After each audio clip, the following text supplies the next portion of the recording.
A little say good day to you this day of your time. How are you all? All right. All right, thank you. Thank you. First and foremost, once again, we thank each and every one of you individually and all of you together collectively for the opportunity to share this transmission with you at this time.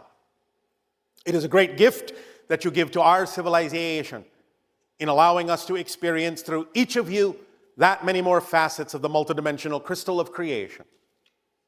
We would like to begin this transmission in the following way. We have titled this transmission, The 5 Hybrid Races. But that's not what we're going to talk about. We're going to talk about far more than 5. We are going to give you now, at this time, a little bit bigger picture of the path of the evolution on Earth and where it's heading, incorporating the idea of the 5 hybrid races within this overall picture, but beginning sooner and going further, so that you have a better map, a better understanding of what Earth is participating in on a grander scale at this time. Now, before we begin to explain this map, this path, the phases that are involved in what has brought you to this point and what will take you further as a species, we are going to allow briefly, we're going to help facilitate briefly another being to come through for a few moments to give you a list of names. You may not understand what this list is at first. Many of them will sound foreign to you. That's all right. After the list has been delivered, we will go over the list again and explain what each of these names is a reference to. Give us a moment.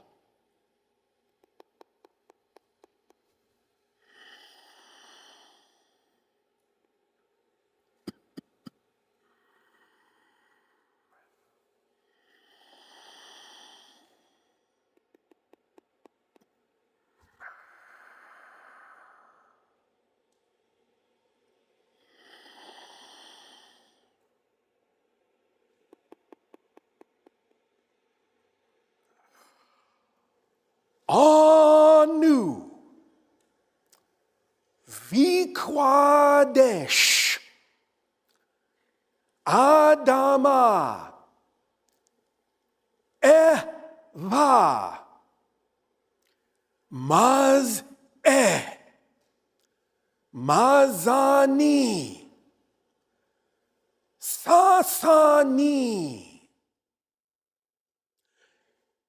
Shayael, Yayael,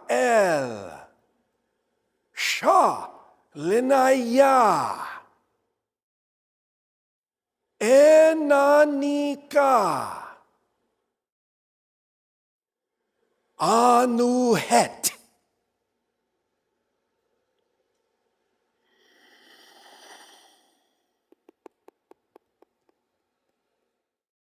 All right, now that you have this list, let us begin at the beginning and explain what each of these mean. As we have discussed from time to time, the Anu are a race of extraterrestrial beings that came to your world hundreds of thousands of years ago. And without going too much more deeply into the story than what we have already imparted to you, suffice to say, the Anu, or as many of you refer to them in ancient text as the Anunnaki, were responsible for infusing their genetic material into the naturally evolved hominid species on your planet that you often refer to as Homo erectus and various similar types of early human form. And with the infusion of their DNA into Homo erectus, thus created what you now consider yourselves to be as Homo sapien, human. Now, the second word, Vikwadesh, is a reference to this early hominid form, Homo erectus, as you call it. In the ancient tongue, Vikwa means seed. Desh means template. So it is the seed template that was used to create Homo sapien. The initial manifestation in the ancient tongue, Adama, again translated in some of your stories as the idea of Adam.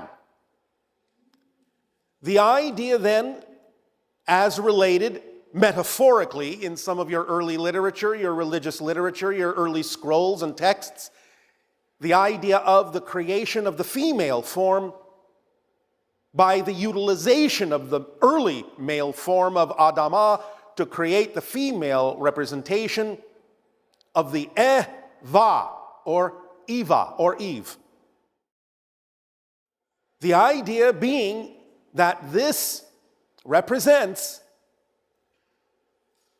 no offense, gentlemen, but the Eva represents the first hybridization upgrade of the human form.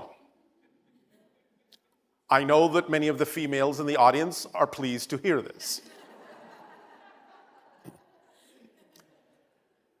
Therefore, with the Adama and the Eva, you then had the basic idea of the male and female human forms. It does not mean that there were not female forms in the Vikwadesh, in the Homo erectus.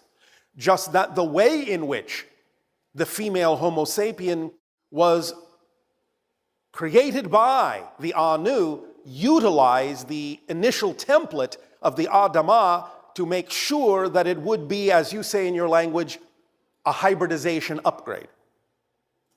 Now, once that existed, once the human forms existed in what you recognize as your present male and female forms, and the human race began to flourish and replicate and spread, remember that we have told you the story of another parallel Earth reality that destroyed their world, and that the humans on that world became mutated into the form you call the Greys. And because they had mutated in such a way, hybridized themselves in such a way to be able to survive on their destroyed version of Earth, they were no longer able to reproduce. And they knew that they would die out if they did not seek out somehow, somewhere, a viable source of still existing human DNA. They used their advanced technology, as we have told you before, to tunnel into various parallel reality versions of Earth, including yours, to find viable human DNA, to infuse with themselves to create hybrid civilizations that would allow their culture to continue and not die out. But the idea of the early Grey, in a sense, because it was something that was created that changed them into a form that could adapt to their dying world, in a sense, is the first hybrid race. The Greys in the ancient tongue are the Maz-eh.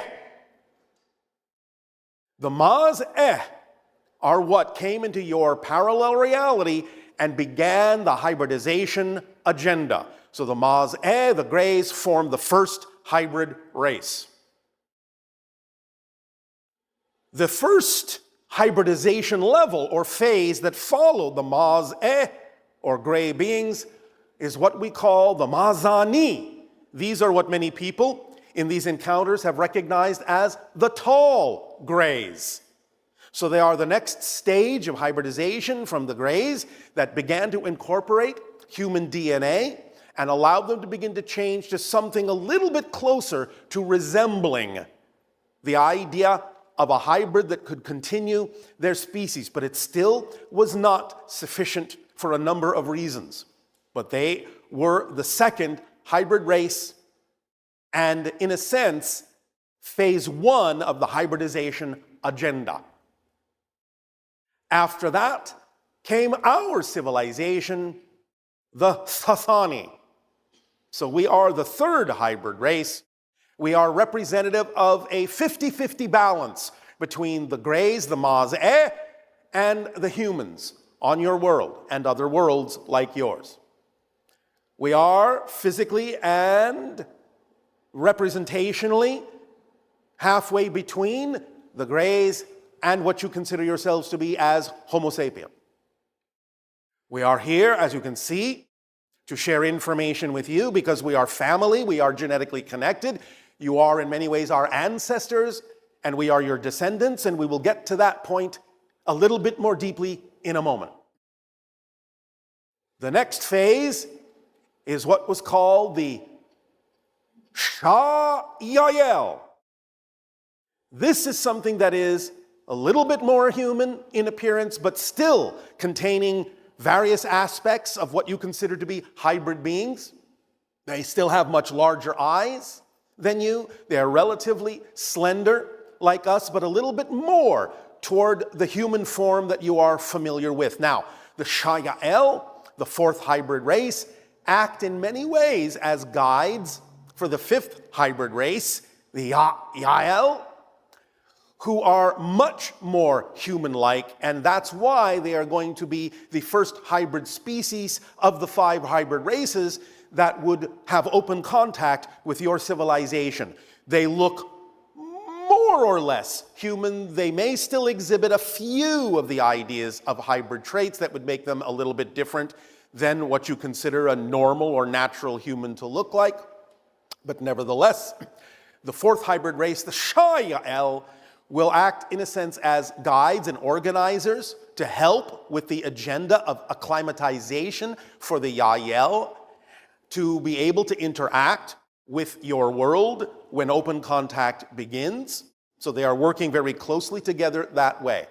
What follows the Yael is what has been termed the Sha-Lanaya, which in the ancient tongue is the first ones. The first ones being what you typically refer to as the hybrid children that live on the ships that will ultimately be returned to Earth to live among you and begin the process of allowing Earth to blend into and evolve into the sixth hybrid race eventually.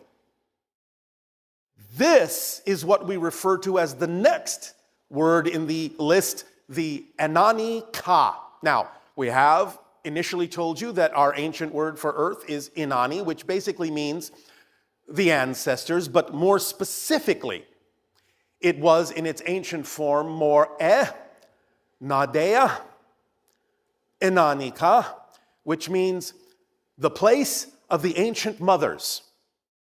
Again, that's a more literal translation, which has now been condensed over time simply into Anunnaki, which is the ancestor spirits.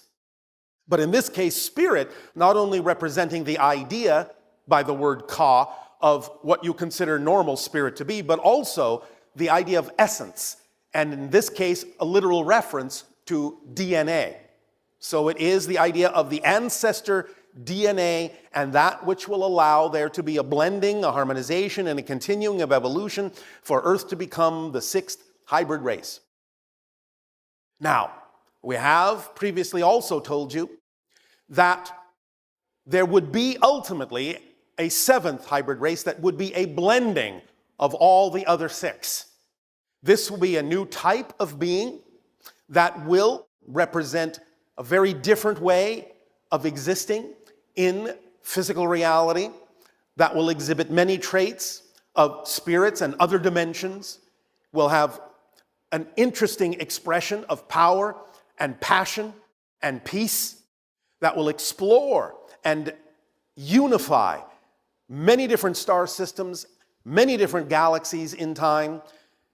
So Earth is forming the last foundational component for the 7th hybrid race, which on the list is referred to as Het, or Anu Het, which means they are the conclusion of the cycle, the grand cycle that was begun by the Anunnaki and ends with the Anu Het, and brings forth a new species, as we said, of power, passion, and peace. Now, This all goes toward the understanding of the real transformation that's taking place on your planet. This entire cycle is really what the transformation is all about. This upgrade, this uplift, this ascension into new forms, new expressions of great power and passion and peace and benefit and creativity and unconditional love that can ignite a new wave of experience and a new series of civilizations within your star system, other star systems, and the galaxy and other galaxies. This is the beginning of a new cycle with the Anuhet, a new form of the Anunnaki for a different purpose of expanding creation in a new and unique way, in a much broader way, in a much more expanded way.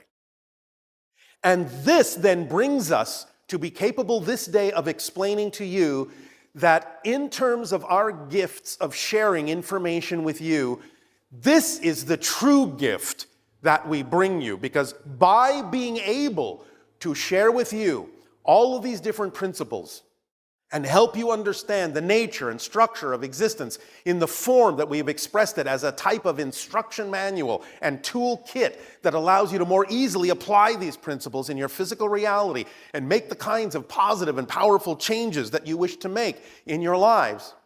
The real gift is that because we noticed that your planet was heading down the same path as the alternate Earth that destroyed themselves and turned into the Greys, the Maz-eh, the real gift is that in giving you this information, which the other world did not have, the other Earth did not have, with this information, you get to skip all the intervening phases, the Maz-eh, the Mazani, the Sasani version of yourselves, the Shayayel, the Yayayel, the Shalanaya. You get to go straight from the idea of being human into being Ananika, the uplifted version of yourselves, skipping over literally thousands of years of necessary evolution. That's the gift that we're actually giving to you by sharing this information with you. To highly accelerate your ability to become the sixth hybrid race without going through what that alternate version of Earth went through in creating or needing to create all those different phases to bring themselves back into balance, back into center. You can skip all of that by applying the information we share with you. That is our gift to you. So, this is our explanation at this time of where you fit into this overall map, this overall picture, and that you are now accelerating for those who wish to align with it, well on your way to becoming Inanika, and accelerating toward the idea of open contact with the Shalanaya, the children, the hybrid children that have been created, that are waiting to join your world, that are now acclimatizing to the understanding of living on Earth, as you are acclimatizing to the idea of sharing the world with other beings from the stars so that you yourselves can also create the world you prefer, the version of Earth you prefer, and also expand yourself to the stars and become a spacefaring race as well. We thank you for allowing us to share this updated information with you this day of your time. And in return for the gift that you are giving to us, I ask you now, in what further way may we be of service to you?